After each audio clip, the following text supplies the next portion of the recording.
Humans have 4 pairs of air-filled cavities within their skull, called paranasal sinuses. These sinuses are continuous with the nasal cavity, and they help lower the weight of the skull and filter, humidify, and warm the air.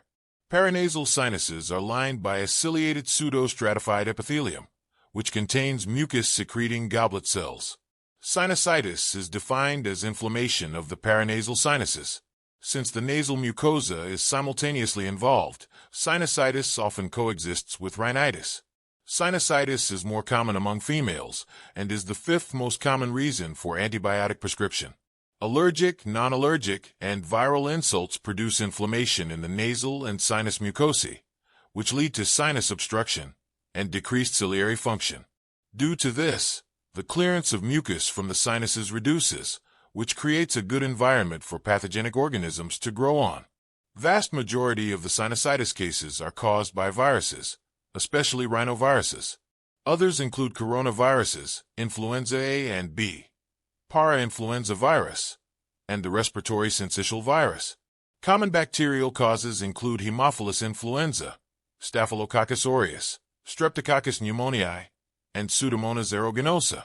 Some common clinical features of sinusitis include the following: pain over the cheek, radiating to the frontal region or teeth, which increased with straining or bending down; redness of the nose, cheeks, or eyelids; tenderness to pressure over the floor of the frontal sinus; referred pain to the vertex, temple, or occiput; postnasal discharge; blocked nose; persistent coughing and pharyngeal irritation; facial pain; reduced sense of smell; fever, especially in bacterial sinusitis; and ear fullness.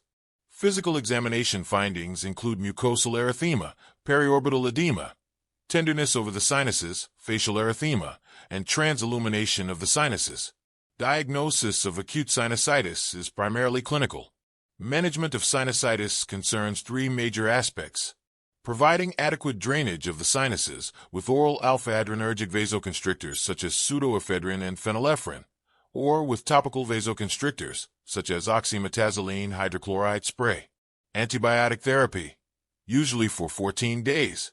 Commonly used antibiotics include amoxicillin, clarithromycin, and azithromycin. Second-line options are reserved for resistant cases and include coamoxiclav, 2nd or 3rd generation cephalosporins, and fluoroquinolones. And finally, supportive therapy, which includes adequate hydration, warm compresses, cessation of smoking, inhalation of warm water vapor, nutritional optimization, and adequate pain relief.